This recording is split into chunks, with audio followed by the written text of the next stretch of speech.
Telugu Desam party Janasena పార్టీల మధ్య పొత్తు కుదిరింది. జనసేన 24 సీట్లు ఎమ్మెల్యే అసెంబ్లీ సీట్లు అదేవిధంగా 3 ఎంపీ సీట్లకు అంగీకరించినట్టు పవన్ కళ్యాణ్ ప్రకటించారు. ఒకవైపు తెలుగుదేశం పార్టీ ప్రకటించిన అభ్యర్థులపైన ఆ పార్టీలో తీవ్ర అసంతృప్తి వ్యక్తమై నిరసనలు వ్యక్తం చేసిన పరిస్థితి.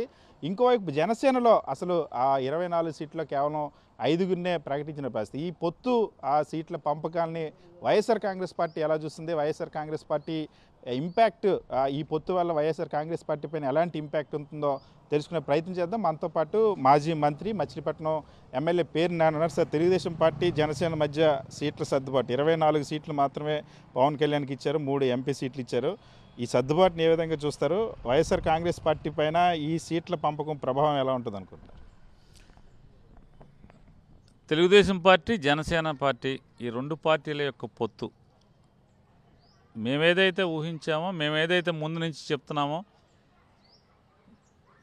జనసేన పార్టీ కార్యకర్తలు కానీ లేదా చాలామంది అంటే ఒక్కసారన్నా మన కులస్తుడు మన కాపు వ్యక్తి సీఎం అవ్వాలని ఆశపడుతున్నటువంటి చాలామంది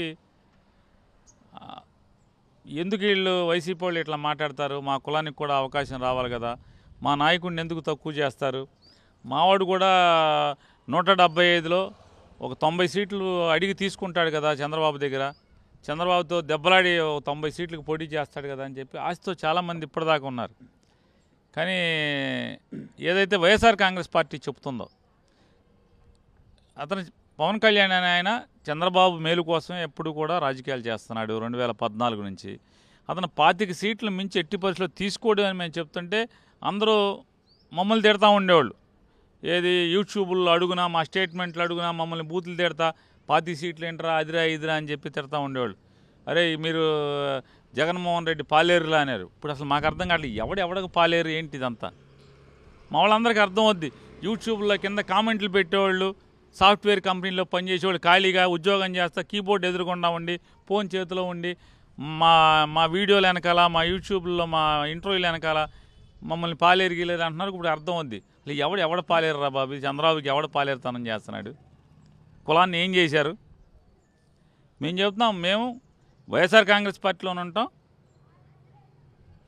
మేము పార్టీ పరంగానే పనిచేస్తామని చెప్తున్నాం. కానీ ఈ కులానికి ముఖ్యమంత్రి కావాలి, రెడ్లు ముఖ్యమంత్రి అయ్యారు, కమ్మోళ్ళు ముఖ్యమంత్రి అయ్యారు, అది మనకు వద్దా అని చెప్పి తిప్పి తీసుకెళ్ళి ఎక్కడికి పెడుతున్నాడో చూసాం మనం. ఆయన ఇంకోటి కూడా మాట్లాడారు పవన్ కళ్యాణ్ గారు. అందరూ మమ్మల్ని పాతికి అంటున్నారు, 24 సీట్లు కాదు, మనం ఈ 24 3 పార్లమెంట్లో 18 సీట్లు మొత్తం 40 సీట్లకి మనం పోటీ చేస్తున్నామని చెప్తున్నారు. అంటే పవన్ కళ్యాణ్ గారు 40 సీట్లకు పోటీ చేస్తున్నాడు, చంద్రబాబు నాయుడు గారేమో ఒక 305 సీట్లకు పోటీ చేస్తున్నాడు. అంటే 151, ఈయన 24 పోతే అదొక 151, 22 పార్లమెంట్లు, 22 ఏళ్ళు 154, ఆయన ఒక 305, ఈయన ఒక 40, అంటే 345 సీట్లకి ఇద్దరు కలిసి పోటీ చేస్తున్నారు. మేము 175గా పోటీ చేస్తున్నాం జగన్మోహన్ రెడ్డి గారి పార్టీ. ఇది వీళ్ళ తంతు. అసలు వీళ్ళని ఏమనాలి? వీళ్ళు రాజకీయంగా అంటే ఎంత ఆటకాయతనంగా రాజకీయాలు చేస్తారు. ఇంకోటి కూడా ఆయన మొన్నటిదాకా ఏం మాట్లాడాడు, కాపుల ఆత్మగౌరవాన్ని నేను కాపాడుతాను అయ్యి అని చెప్పని. మన కాపులు అసలు పౌరుషం, మన రంగా గారిని ఎవరు బతికించలేకపోయారు, మీరందరూ ఇళ్లలో పడుకున్నారన్నారు. ఇతను మాటలు నమ్మి మొత్తం అందరూ రోడ్డు ఎక్కారు. ఇన్నాళ్ళకి మన కాపులకి పగలతీయడం ఒకడు వచ్చాడని చెప్పని. ఏమైంది? రంగా గారు వీళ్ళు చంపేస్తుంటే, తెలుగుదేశం వాళ్ళు చంపేస్తుంటే మీరు ఎవరు రాలేదురా కాపులు ఇంట్లోంచి బయటికి అన్నాడు. ఇంట్లోంచి రోడ్డు ఎక్కువ వచ్చారు పాపం. ఏం చేసావు ఒకవేళ? ఇంకోటి బాధాకరం విషయం ఏంటంటే, చంద్రబాబు నాయుడు, బాలకృష్ణ, లోకేష్ నాయుడు అటుపక్క అంటారు తెలుగు తమ్ముళ్ళు మనం జగన్మోహన్ రెడ్డి గారిని ఓడించాలంటే మీరందరూ త్యాగాలు చేయాలని చెప్పని వాళ్ళ ముగ్గురు మాట్లాడుతున్నారు. పవన్ కళ్యాణ్, వాళ్ళ అన్నయ్య నాగేంద్రబాబు, వాళ్ళ ఫ్రెండు నాదెండ్ల మనోహరు, వీళ్ళందరూ ఏం చెప్తారు, మన లక్ష్యం జగన్మోహన్ రెడ్డి గారిని ఓడించాలి కాబట్టి మీరందరూ జనసైనికులు అందరూ త్యాగాలు చేయాలని మాట్లాడతారు. వీళ్ళ ముగ్గురేమో జనసేన కార్యకర్తలందరినీ త్యాగం చేయమంటారు, వాళ్ళ ముగ్గురేమో టీడీపీ వాళ్ళందరినీ కూడా త్యాగాలు చేయమంటారు. వీళ్ళ ముగ్గురు మాత్రం ఎవరు త్యాగం చేయడు. బాలకృష్ణ గారు పోటీ చేస్తాడు హిందూపూర్లో, లోకేష్ మంగళగిరిలో పోటీ చేస్తాడంట, చంద్రబాబు నాయుడు ఏమో కుప్పంలో పోటీ చేస్తాడంట, పవన్ కళ్యాణ్ భీమవరంలో పోటీ చేస్తాడంట, ఈయనేమో తెనాలిలో పోటీ చేస్తాడు నాదెండ్ల మనోహరు, అతనేమో అనకాపల్లి ఎంపీగా పోటీ చేస్తాడు. వీళ్ళ ముగ్గురు మాత్రం త్యాగం చేయరు. ఇటు ముగ్గురు పోటీ త్యాగం చేయరు, అటు ముగ్గురు త్యాగం చేయరు. నాకు మిగతా అందరూ జెండా మోసేవాళ్ళు అందరూ త్యాగం చేయాలి. ఎంత లోకుగా ఉన్నారు పాపం వీళ్ళకి జెండా మోసేవాళ్ళు. పవన్ కళ్యాణ్ ఆయన సీటు కూడా ప్రకటించుకోలేదు. 24 సీట్లు 5 ప్రకటించారు, మిగిలిన 19 కూడా ప్రకటించలేదు. కారణం ఏమంటారు? ప్రకటించేది భీమవరం పోటీ చేస్తున్నాడు కదా, లేదా చంద్రబాబు ఇంకా తేల్చుండాడు, ఆగ్రబాబు ఆగి నేను చెప్తాను నువ్వు ఆగని చెప్పుంటాడు. ఇప్పుడు అప్పుడప్పుడు కాగితం మీద రాసుకున్నారు కదా, పుస్తకాలు చూపిస్తున్నారుగా, పెద్ద పుస్తకం చంద్రబాబు, చిన్న పుస్తకం ఏం చూపిస్తున్నాడు కదా, రాసింది కొట్టేసి ఉంటాడే, నువ్వు ఆగి నేను చెప్పేదే పోటీ చేద్దాం ఆగని చెప్పాను. జనసేనలో ఉన్నటువంటి హరిరామ్ జోగి లాంటి వాళ్ళు చాలామంది ఇంతకుముందు ఉన్నటువంటి జనసేన లీడర్లు అందరూ కనీసం 63 సీట్లైనా తీసుకురావాలి, 9 ఎంపీలైనా తీసుకోవాలి, లేకపోతే జనసేన నమ్ముకున్న వాళ్ళు కానీ లేకపోతే వివిధ సామాజిక వర్గాలలో కానీ అన్యాయం జరుగుతుంది అని చెప్పేసి లేఖలు రాసినప్పటికీ కూడా కేవలం 24కే అంగీకరించడానికి కారణం ఏంటంటారు? అంటే ఆయనేమో కాపు కులాన్ని ఉద్ధరించడానికి మాకు ఒకడు వచ్చాడు, ఇతను పట్టుకుని అని చెప్పి గోదావరి ఇద్దామనేమో ఆయన బయలుదేరాడు. కాపు కులాన్ని ఉద్ధరించడానికి పవన్ కళ్యాణ్ వచ్చాడు, ఇతను పట్టుకుని గోదావరి ఇదేద్దామని చెప్పని హరిరామరావు గారు బయలుదేరాడు. ఇతని లేఖలన్నీ కూడానేమో చిత్తు కాగితాలు అని చెప్పని ఇతను చూసుకున్నాడు పవన్ కళ్యాణ్ గారు. ఏం చేస్తాడు, అయిపోయిన వయసులో ఆయన ఆశ అడి ఆశలు అయినాయి. ఇక ఆయన గోదావరి ఇద్దాం అనుకున్నాడు, గోదావరి ఈదలేకపోయాడు అంతే. జగన్మోహన్ రెడ్డిని ఓడించడం అనేది మా లక్ష్యం, ప్రధానమైన లక్ష్యం. జగన్మోహన్ రెడ్డి విముక్త ఆంధ్రప్రదేశ్ కావాలి కాబట్టి 24 సీట్లకి మేము అంగీకరించామని చెప్పేసి దాన్ని జస్టిఫై చేస్తున్నారు పవన్ కళ్యాణ్. ఇప్పుడు ఆడలేక మధ్యలో ఓడంటాం, లేకపోతే ఇంకేదో చేయలేక మంగళవారం అనే పరిస్థితిలో పవన్ కళ్యాణ్ ఉన్నాడండి. 175 సీట్లకు పోటీ చేయలేడు. 175 కాదు, కనీసం 50 సీట్లకు కూడా అభ్యర్థులు లేనటువంటి పరిస్థితి. ఏం చేస్తాడు ఇంకా?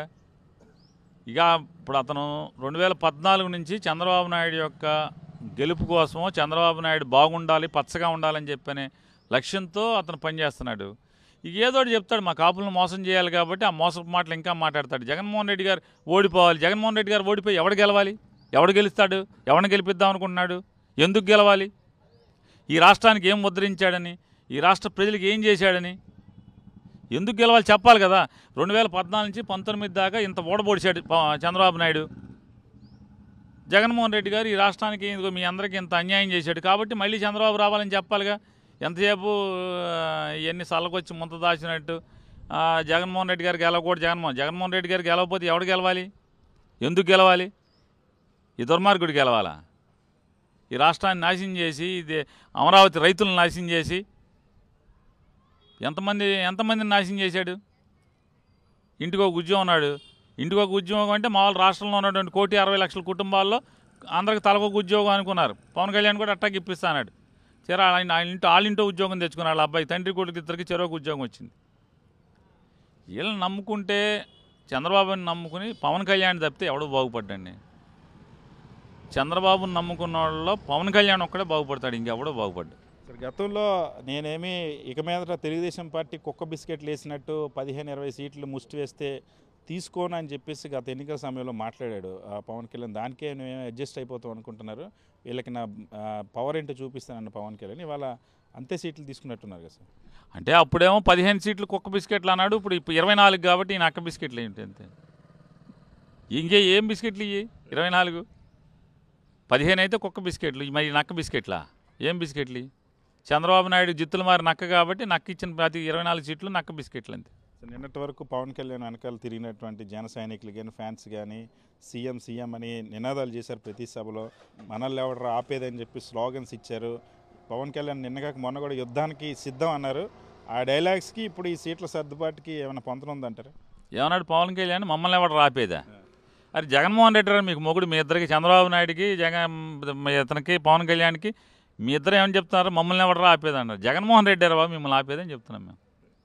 ఇవన్నీ కూడా అంటే 24 సీట్లు తీసుకోవటం, 3 పార్లమెంట్లు తీసుకోవటం అనేది ఒక రాజకీయ నాయకుడిగా, ఒక పార్టీ పెట్టిన వాడిగా ఇంతమంది పాపం అమాయకులైనటువంటి కాపు యువకులు ఎవరైతే జెండా మోస్తున్నారో వాళ్ళందరినీ మోసం చేసి చంద్రబాబు నాయుడికి ఉడికించేయటానికి తప్పితే వేరే ఇంకొక కారణమే లేదు. అతనిలా హ్యాపీగా ఉంటాడు. పవన్ కళ్యాణ్ వరకు హ్యాపీ. పోయేది ఎవడరా అంటే పాపం జెండా మోసే కార్యకర్తలు పోతున్నారు. బీజేపీతో కూడా చంద్రబాబు బీజేపీ వస్తే అప్పుడు సీట్లు ప్రకటిస్తామంటారు. మరొక వైపు పవన్ కళ్యాణ్ ఏమో నేను బీజేపీ వాళ్ళ దగ్గర చీవాట్లు తిన్నాను చంద్రబాబు కోసం ఒప్పించడం కోసం అని చెప్తూ ఇవాళ బీజేపీ పెద్దల ఆశీస్సులతోనే ఈ జాబితా ప్రకటిస్తున్నాం అంటున్నారు. బీజేపీ పార్టీలు కలిసే అవకాశం ఉందా? అంటే ఒకటవచ్చండి, చంద్రబాబు నాయుడు గారు పవన్ కళ్యాణ్ అది పొత్తు, పవన్ కళ్యాణ్ బీజేపీ ఉప పొత్తు, పొత్తులో పొత్తు అనమాట. ఈ పాతికలో ఇంకా బీజేపీకి ఇస్తాడనుకోండి, అందుకే ఆపాడు ఆయన. ఈ పాతికి 3 ఉన్నాయి కదా, వీటిలో మళ్ళీ బీజేపీకి ఇస్తాడనుకోండి. పొత్తు కాకపోతే ఉప పొత్తు, పొత్తులో పొత్తు ఇది. సార్, నిన్నటి వరకు వైఎస్ఆర్ కాంగ్రెస్ పార్టీ ఎమ్మెల్యేలని నియోజకవర్గాలు మారిస్తే ఇక్కడ పనికిరాని చెత్త అక్కడ పనిచేస్తుందని అన్నారు. ఇవాళ టీడీపీ జాబితా చూస్తే ఎలా ఉందంటారు? సార్, జగన్మోహన్ రెడ్డి గారు రాజకీయాల్లోకి రాకముందు ఒక రాజకీయం, జగన్మోహన్ రెడ్డి గారు రాజకీయాల్లోకి వచ్చాక ఒక రాజకీయం. 47 ఏళ్ల ఇండస్ట్రీ, 14 ఏళ్ల ముఖ్యమంత్రి, ఎవడైనా సరే ఈ లక్షల మంది ఫ్యాన్స్ నా వెనకాల ఉన్నారని చెప్పి డబ్బాలు కొట్టేటువంటి పవన్ కళ్యాణ్ ఎవడైనా జగన్మోహన్ రెడ్డి గారిని ఫాలో అవ్వాల్సిందే. ట్రెండ్ సెట్టర్ ఇతను. రాజకీయాల్లో మీరు చూసుకోండి, చంద్రబాబు నాయుడు జగన్మోహన్ రెడ్డి గారు వేసేటువంటి ప్రతి రాజకీయ ఎత్తుగడ వచ్చే ఎన్నికల్లో ఎత్తుగడ వేయాల్సిందే. ఇవాళ జగన్మోహన్ రెడ్డి గారు ఒక చరిత్ర సృష్టిస్తున్నాడు. ఎస్, రాజకీయాలంటే జనంకి గుండెలకు చేరువైనాడు జగన్మోహన్ రెడ్డి గారు. ఇవాళ నీకు మంచి అభ్యర్థిని పెడుతున్నాడు, ఓటేయమని చెప్తే ఇవాళ ఏ పరిస్థితిలో ఉన్నా చూశారు కదా. చంద్రబాబు నాయుడును పవన్ కళ్యాణ్ వాళ్ళు టికెట్లు చూడండి ఏ పరిస్థితులు ఉన్నాయి. ఇవాళ దాకా టికెట్లు అనౌన్స్ చేసే దిక్కులేదు. ఇంకా 175కి ఇంకా అనౌన్స్ చేయనటువంటి పరిస్థితులు బోర్డులు ఉన్నాయి. టికెట్లు ఇవ్వలేరు, క్యాండిడేట్లు దొరకరు. ఎవడు తిరువురు క్యాండిడేట్, మా కృష్ణా జిల్లా తిరువురు క్యాండిడేట్ ఎవడో చూడండి ఒకసారి పరిస్థితి ఏంటి. అంటే స్వామిదాసి కాలం కలిసి వచ్చినట్టు ఉంది అంతే. వీళ్ళకి ఎక్కడ అభ్యర్థులు దొరకరు, రేపు గెలుపు దొరకదు. 2024 జగన్మోహన్ రెడ్డి గారు రెండవసారి భారీగా మొన్నొచ్చి 151 కంటే కూడా ఎక్కువ సీట్లతో ముఖ్యమంత్రి అవుతాడు. కానీ ఈ ఉమ్మడి కృష్ణా జిల్లా సీట్ల ప్రకటనలో చాలా ఆసక్తికరమైన పరిణామాలు ఉన్నాయి. ఒకవైపు ఆ వ్యాసు తిరుగుబాటు ప్రకటిస్తూ ఉన్నారు, నాకు అన్యాయం చేశారన్నారు. ఇంకోవైపు మండలి బుద్ధప్రసాద్ కూడా అసంతృప్తి వ్యక్తం చేసి వాట్సాప్లో ఒక మెసేజ్ పెట్టారు. వంగవీటి రాధకు కూడా ఇక్కడ సీట్ లేనటువంటి పరిస్థితి. ఎలా ఉందంటారు ఈ జిల్లా కూర్పు? చంద్రబాబు నమ్ముకున్న వాళ్ళు ఎవరికైనా ఇంతే అండి. అయితే ప్రాథమిక ఆరోగ్యం కేంద్రంకి వెళ్తాం, లేకపోతే మహదానంద పడతాం, లేకపోతే క్విక్ ఐకి మనకుండా ఇంట్లో కూర్చోవటం అంతే. చంద్రబాబు నమ్ముకుంటే ఇంతే. అయితే ఆసుపత్రి పాలవుతాం, లేకపోతే దమాన్ని ఎరగదీసుకుని నేల మీద పడిపోవటం, లేకపోతే మహదానంద పడతాం, లేదంటే ఏం మాట్లాడకుండా క్విక్ ఐకి మనకుండా తాళాలు వేసుకుని ఇంట్లో పడుకోవడం. నారా భువనేశ్వరి కొద్ది రోజుల కిందట వ్యాఖ్యలు చేశారు, కుప్పంలో నేను పోటీ చేయాలని ఉందని. చంద్రబాబుకి రెస్ట్ ఇవ్వాలనుకున్నాను, కానీ ఇవాళ వెంటనే చంద్రబాబు గారు ఆయన సీట్ ప్రకటించుకున్నారు కదా. అంటే 4 రోజులు ఆలస్యం చేస్తే ఆవిడొచ్చి గబాలను ఆవిడే టికెట్ తీసేసుకుంటేమని కంగారు పడి గబాలను కుప్పం అనౌన్స్ చేసుకున్నాడు ఆయనకి ఆయన అనౌన్స్ చేసుకోకపోతే ఆవిడే డిక్లేర్ చేసే పరిస్థితి కనపడుతుంది. కుప్పం నేను ఉంచుండే చాలే మీరు నోరు మూసుకోమని చెప్పే పరిస్థితి ఉంది. సరే, ఎవరు ఎక్కడ ఏడు నుంచుకున్నా ఇవాళ చంద్రబాబు 1989లో కుప్పంలో కాలు పెట్టిన దగ్గర నుంచి జగన్ వచ్చాక జగన్ దెబ్బకే ఇప్పటికి 25 సార్లు తిరిగాడు. ఈ 1989 నుంచి ఈ రోజు దాకా కనీసం అద్దెలు కూడా లేదు అక్కడ. చంద్రబాబు నాయుడికి కుప్పంలో అద్దెలు కూడా లేదు. అట్లాంటిది వాళ్ళు ఇల్లు కట్టుకున్నాడు. నేను ఇక్కడే ఉంటానంటున్నాడు, పిల్లి మొగ్గలు వేస్తున్నాడు. ఇప్పటికి 25 సార్లు తిరిగాడు. ఈ 5 ఏళ్లలో 25-30 సార్లు తిరిగాడు. ఇది జగన్ రాజకీయం అంటే. సరే, ఈ జాబితాలో అగ్రవర్ణాలకు అత్యధిక ప్రాధాన్యత ఇచ్చారు చంద్రబాబు, సొంత సామాజిక వర్గానికి ప్రాధాన్యత ఇచ్చుకున్నారు. సో ఈ ఇంపాక్ట్ వైఎస్ఆర్ కాంగ్రెస్ పార్టీ మీద ఏమైనా పడుతుందా? పాజిటివ్గా పడుతుందా, నెగిటివ్గా పడుతుందా? సార్, చంద్రబాబు నాయుడు మీరు కొత్తగా ఇప్పుడు మాట్లాడుకుంటున్నాం, కానీ చంద్రబాబు నాయుడు అనే అతను ఎప్పుడూ అంతే. బీసీలు ఓట్లు కావాలి, ఎస్సీలు ఓట్లు కావాలి, పార్టీ టికెట్లన్నీ కూడా అగ్రవర్ణాలకు ఇస్తాడు. ఇవాళ ఇచ్చిన సీట్లలో బీసీలకేనండి 18 సీట్లు ఇచ్చినట్టున్నాడు. అగ్రవర్ణాలకు ఎన్ని ఇచ్చాడు? కమ్మాళ్ళకి 21 సీట్లు ఇచ్చాడు, రెడ్లకి 17 సీట్లు ఇచ్చాడు, కాపులకి 7 ఇచ్చాడు. అంటే పవన్ కళ్యాణ్ ఉంటే చాలు, కాపులకి టికెట్లు అక్కర్లేదు. పవన్ కళ్యాణ్ వాళ్ళ అన్నయ్య ఉంటే చాలు, మాకు ఇంకెవరికి కాపులకి టికెట్ అక్కర్లా. జగన్మోహన్ రెడ్డి కాపులకి ఎన్ని టికెట్లు ఇచ్చాడు? కిందసారి 31 టికెట్లు ఇచ్చాడు. రేపెన్ని ఇస్తాడు చూడండి. బీసీ, ఎస్సీ, ఎస్టీ మైనార్టీలకి రాజ్యాధికారం దక్కాలి.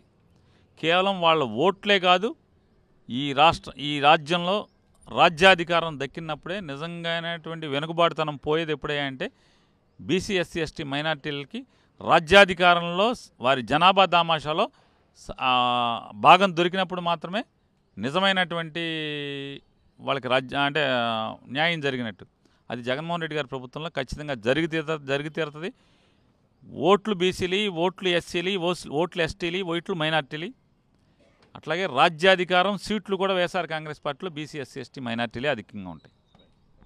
ఖచ్చితంగా తెలుగుదేశం పార్టీ జనసేన ప్రకటించినటువంటి జాబితా చూసిన తర్వాత పవన్ కళ్యాణ్ విషయంలో మొదటి నుండి వైఎస్ఆర్ కాంగ్రెస్ పార్టీ ముఖ్యంగా మేము ఏం చెప్పాము, కాపులను చంద్రబాబు నాయుడు చంద్రబాబుకి తాకట్టు పెట్టాలనే ఉద్దేశంతోనే పవన్ కళ్యాణ్ ఉన్నారన్న అంశాన్ని మేము చెప్తూ వచ్చాము. ఈరోజు అది ప్రూవ్ అయింది.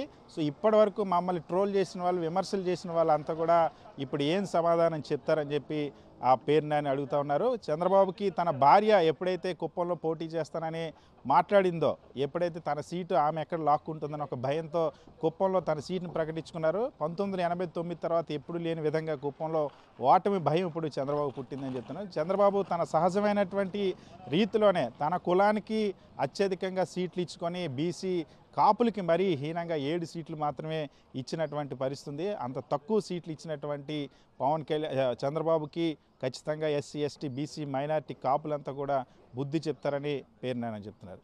విజయన్ షోతో సతీష్, సాక్షి టీవీ, విజయవాడ.